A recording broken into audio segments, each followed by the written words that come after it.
Un encuentro vivo con Jesús nuestro Señor.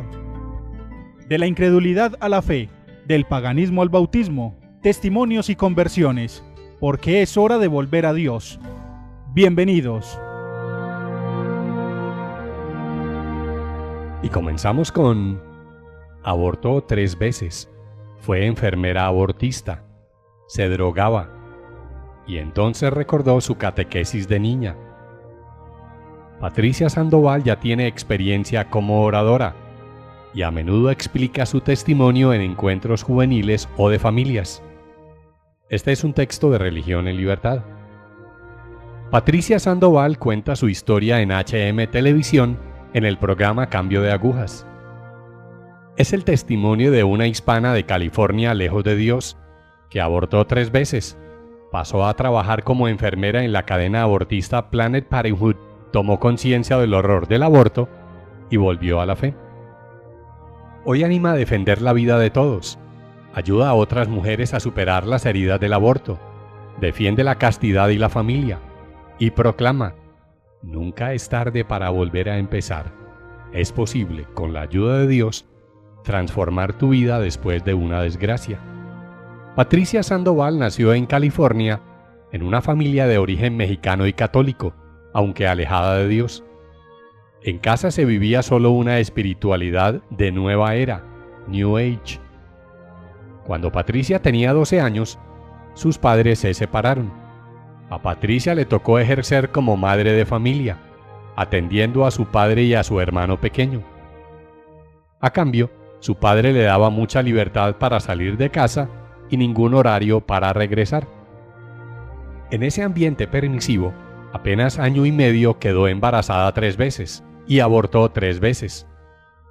Los anticonceptivos que conseguía en la clínica de abortos Planned Parenthood fallaban, pero allí ella podía compensarlo abortando. ¿Cómo es posible que en un año y medio me quedo embarazada 3 veces? No entendía por qué me fallaban los anticonceptivos, por qué no funcionaban si esto supuestamente era el sexo seguro. Y esta vez ya no quería sentirme culpable. Esa conciencia que me decía traidora, esa conciencia que me daba vergüenza de que había abortado, ya no lo quería hacer sola. En el tercer aborto algo cambió. Llevó consigo a su novio y él lloró durante el aborto. Él quedó muy afectado y yo no. Yo era una piedra. Yo no me sentía mal, no me sentía triste. Me daba pena y me sentía culpable, pero no podía derramar ni una lágrima. Y cuando veo que él sí podía llorar ese aborto, ahí me doy cuenta. ¿Qué pasa con mi corazón? ¿Cuándo se hizo tan frío? ¿Por qué mi novio puede llorar un aborto y yo no? Se instaló en ella una mentalidad de huir de todo. Dejó al novio y cambió de ciudad. En su nueva residencia, supo que una clínica de abortos de Planned Parenthood buscaba una enfermera bilingüe y pasó a trabajar en ella. Su primera sorpresa es que la formaban para mentir a las mujeres para multiplicar así el número de abortos. Cada día, como una pesadilla real, después de cada aborto, debía asegurarse que todos los miembros del descuartizado cuerpo del bebé habían salido del útero materno. Allí comprendió que era mentira que en los primeros meses de embarazo el bebé solo fuera unas vueltas de células. Me dijeron: bueno, aquí en esta clínica está prohibido usar las palabras bebé, él, ella, mamá o papá. Lo más importante de esta clínica es no permitir nunca que la mujer mire la pantalla durante su ecografía antes del aborto. Y cuando la encargada me dice: Patricia, tú te encargas de que ninguna chica falte a su cita de aborto. Si vieras que tienen mucho miedo, tú tienes que hacer todo lo que esté en tu poder para que ella no falte. Tú le vas a decir que tú tuviste 3 abortos y que van a estar bien y que no es más que una vuelta de células. Y eso es todo. Y el aborto no va a durar más de 5 minutos. El primer aborto al que asistió fue el de una chica de 16 años con un bebé de 3 meses de gestación. Bueno, hasta los 5 meses no es un bebé en realidad, se dijo Patricia. No sé por qué tenía este pensamiento, y cuando me tocó buscar las partes del bebé, me tocó buscar los brazos, las piernas, la cabeza. Ahí fue cuando dije, esto no es una bolsa de células, esto es un ser humano. Llegó un caso con el que ya no pudo seguir en la empresa abortista. Un día llega una joven de 15 años, embarazada con gemelitos de 6 meses. Yo ya había visto un bebé de 4 meses de gestación bastante grande, y ahora era uno de 6 meses. Imagínate, me espanté muchísimo y salí de la clínica y nunca volví ahí. En ese momento el síndrome post-aborto, hasta entonces aletargado, estalló en ella en una espiral de autodestrucción. Quedé totalmente traumada, sabiendo que yo había abortado 3 veces, que maté 3 veces, que yo asesiné a 3 hijos míos, propios, que ayudé a otras mujeres a matar a sus hijos, engañándolas. Sentía mucha culpabilidad, mucho dolor, y me metí muy fuerte en la droga. Perdí todo, mi casa, mi carrera, mis estudios, mi familia, mis amigos, y quedé 3 años tirada totalmente, drogada en mi dolor, en las calles. Un día sentí que había tocado fondo, porque no tenía a nadie. Literalmente, yo estaba sola en una banqueta llorando, y lo único que tenía era a Dios. Yo recordaba el catecismo, yo recordaba a Jesús, recordaba que Dios era mi papá, era lo poco que recordaba de Dios. Y empecé a hablar con Él, y lo sentí en mi corazón muy fuerte. Miré al cielo y dije, perdóname por lo que he hecho, y gracias por todas las bendiciones que me has dado. Y en ese momento empecé a llorar, y así, en medio de mi llanto, sentí un abrazo, y cuando abro mis ojos, veo una jovencita de ojos azules, llenos de misericordia, que me dice, Jesús te ama. Mientras que tú estabas aquí llorando sentada, yo te miraba por aquella ventana. Yo trabajo en aquel restaurante. Dios me habló y me dijo que te dijera que te amaba, que Él está contigo hasta el final de los tiempos. Entonces, esa chica me levanta de la calle y me lleva a casa. Su casa era distinta a como la dejó 3 años antes. Su madre había recuperado con fuerza la fe católica y llevaba 3 años rezando por su hija.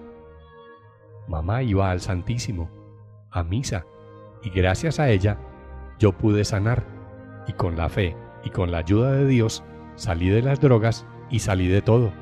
Recuerda, mi madre me llevó a la confesión, mi madre me llevó a la Eucaristía, mi madre me dijo que soy hija de Dios y que la maldad del demonio me robó mi identidad, pero que mi identidad verdadera es que yo soy una princesa, hija del Rey de Reyes. Gracias al descubrimiento de esa dignidad como hija de Dios, de los sacramentos y de la fe, pude salir de todo esto y pude sanar gracias a Él. El proceso de sanación tuvo varias fases. Una fue a través de la confesión. Cuando yo hice una confesión general de todos los pecados de mi vida, sentí la misericordia de Él, que me perdonó todo, el amor de Él. Otra fase fue la de recibir el perdón de los bebés que ella hizo abortar. Pude sanar y salir adelante, y ser provida cuando sentí el perdón de mis hijos. Cuando pude sentir que ellos me perdonaban, y que estaban orando por mí, y que estaban bajo el cuidado de la Virgen María, es cuando yo pude, en realidad, perdonarme a mí misma por los abortos, y tuve el valor de defender la vida. Patricia termina su testimonio con un mensaje de esperanza. Yo quiero decirle a todas esas chicas que nunca es tarde para volver a empezar. El Señor ha tenido misericordia de mí, ha tenido misericordia de ti, y no importa lo bajo que hayas caído. Dios siempre te levanta y Dios siempre te renueva y siempre te devuelve esa dignidad que has perdido. A las mujeres que han abortado les digo, tus hijos viven, eres madre todavía, y esos hijos están orando por ti, y algún día los vas a volver a ver. Nunca es tarde para volver a empezar. Es posible, con la ayuda de Dios, transformar tu vida después de una desgracia. Y hasta aquí este texto de Religión en Libertad.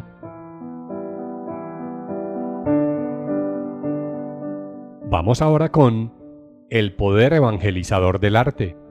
Dibujar una catedral fue clave en la conversión de una joven china. Este es un texto de Religión en Libertad. Las obras de arte cristiano son un instrumento de evangelización silenciosa del que se vale Dios para que produzcan frutos de la manera más inesperada. En este caso, el sencillo interior de un templo y sus neoclásicas formas exteriores llamaron la atención de una joven pintora china. Como relatan Andrea Gagliarducci y Kevin J. Jones en Catholic News Agency, Yan Su es una artista de la ciudad de Wuhan, en la China central. Lo que dibujó un día iba a cambiar su vida. Confusa sobre su futuro tras abandonar un empleo en 2003, Ya Shu se encontró a sí misma en un lugar improbable. En aquella época solía llevar conmigo un cuaderno de notas y un bolígrafo y pasaba todo el día haciendo bocetos urbanos. Me gusta dibujar los edificios clásicos de la ciudad, y fue así como encontré la céntrica Catedral de San José. La Catedral de Wuhan, construida en 1876, fue bombardeada en 1944 y restaurada en 1948. En 1966 fue arrasada por la Revolución Cultural China y reabrió sus puertas en 1980. La iglesia le pareció espléndida, hermosa. Me quedé mirándola y luego regresé para seguir dibujándola, dijo. Al tercer día, un sacerdote católico se me acercó y me habló de la fe católica. Durante años no me había interesado por la religión y quería saber más sobre la fe. Aunque no era católica, empecé a ir a misa todos los domingos y rezaba al Señor para que me mostrase el camino. Aún tardó 7 años en bautizarse, ingresando en la iglesia en esa Catedral de San José durante la Vigilia Pascual de 2011. Yan tenía la sensación de que en China cada vez más personas están buscando un camino, una vida real, una vida auténtica que tenga sentido y esté llena con la misericordia y gloria de Dios. Así que, alabado sea el Señor. China está lejos de Roma, pero los católicos en China siempre rezan para que en el futuro el Papa visite algún día nuestro país. Afirma, ser católico en China significa formar parte de una minoría. De los 10 millones de personas que viven en Wuhan, solo 30.000 son católicas. La República Popular China es un país socialista. La mayor parte de la gente no tiene simpatías religiosas. Sin embargo, la fe se vive de una forma muy intensa. Me encanta mi iglesia. Hay muchos jóvenes católicos maravillosos. Vamos a misa a menudo. Rezamos el rosario juntos. La fe católica me hace mejor persona. Entre las principales dificultades para vivir la fe en China está que las fiestas católicas sean días laborables, especialmente en Nochebuena y Navidad, Viernes Santo, Vigilia Pascual y la Asunción de la Virgen María. Si quieres asistir a las celebraciones, normalmente tienes que pedir un día libre. Yan va siempre a misa los domingos, hace las lecturas y es miembro del coro de la catedral. La misa puede celebrarse públicamente, pero solo está permitido en el interior del templo. No podemos salir al patio. Aunque Roma está muy lejos, ella tiene una forma perfecta para sentirse más cercana a Roma, EWTN. Todos los días sigo la misa en EWTN. Podemos leer noticias sobre el Papa y la Santa Sede en Internet. Además de mantenerse informados sobre la vida de la Iglesia en todo el mundo, los católicos de Wuhan intentan también formar parte de ella. Algunos jóvenes están planeando viajar a Cracovia para la Jornada Mundial de la Juventud de este año, y la Catedral de San José abrió su puerta santa el 8 de diciembre. La celebración fue muy importante, dice Yan, aunque ella no pudo asistir porque tuvo que trabajar. La puerta santa es un símbolo muy importante, porque Jesús dijo, Yo soy el camino, la verdad y la vida. Nadie va al Padre sino por mí. La gente tiene que atravesar la puerta de Cristo para salvarse. Jan ve en la apertura de la puerta santa otro significado simbólico, porque nos conecta con la Santa Iglesia Católica, una santa, católica y apostólica. Hay tensiones entre la Iglesia Católica y el gobierno chino, que ha establecido una asociación patriótica católica paralela que en ocasiones nombra obispos sin la aprobación del Vaticano. Algunos sacerdotes católicos, incluyendo obispos, han sido encarcelados por su lealtad a la Santa Sede.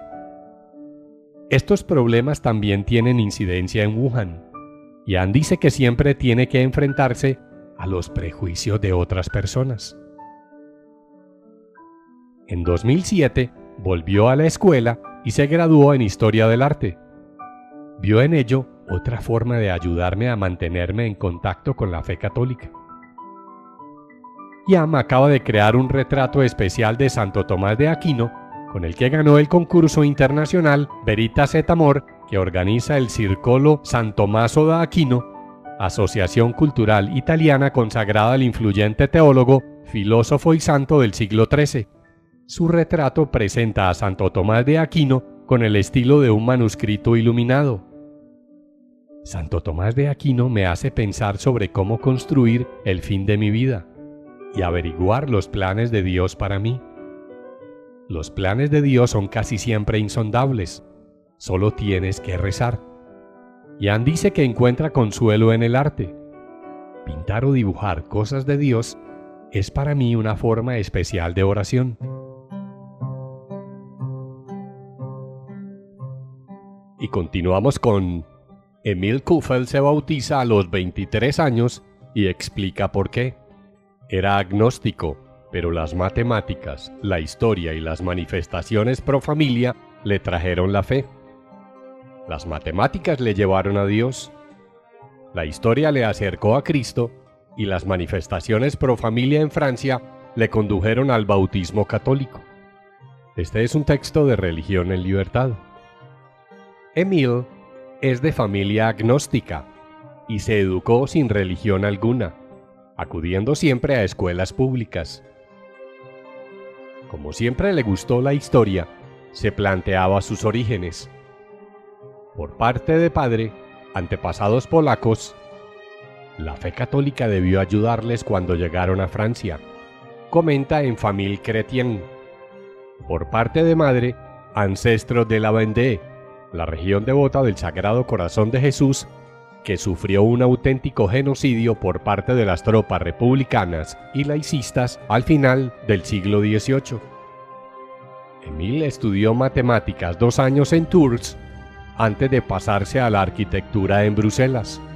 Su cuenta de Twitter está llena de fotos de estructuras arquitectónicas creativas, armoniosas, ingeniosas.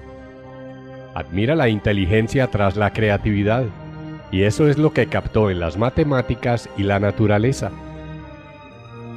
Las constantes matemáticas en el universo están perfectamente fijadas. La naturaleza está tan bien hecha. Debe haber una inteligencia superior, deduce. También su amor por la música y sus proporciones de belleza y matemática le convencen de ello. Si tocas al azar un piano, no saldrá una bella melodía. Se necesita antes una inteligencia. Argumenta.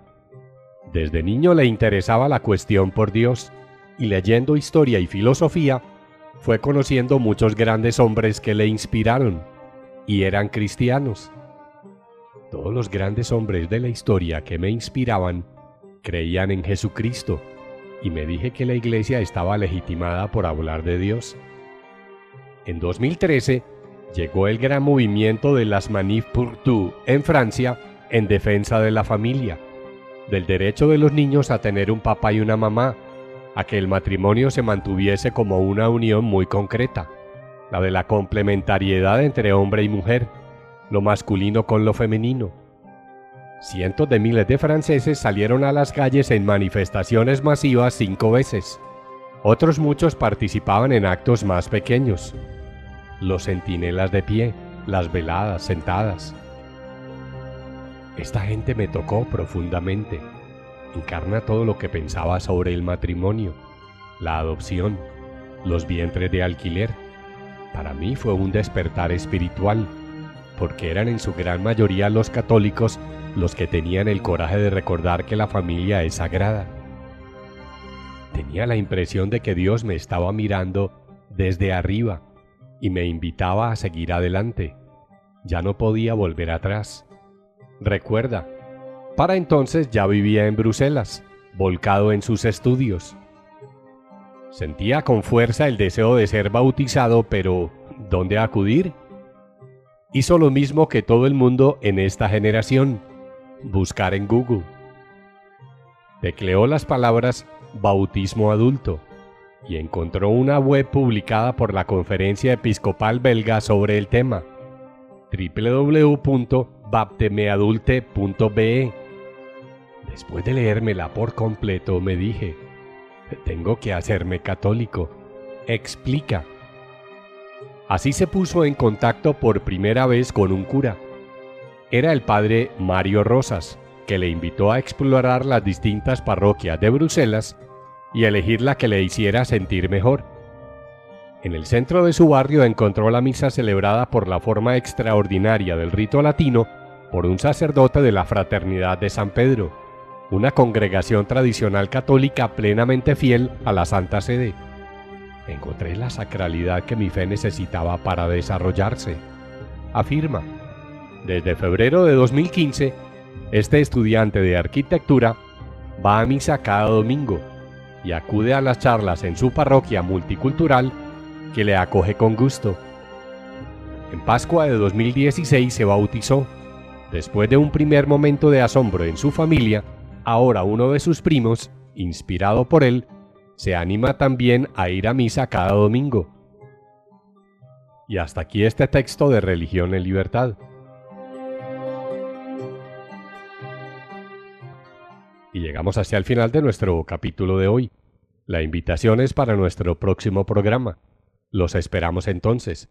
Que Santa María de la Paz los acompañe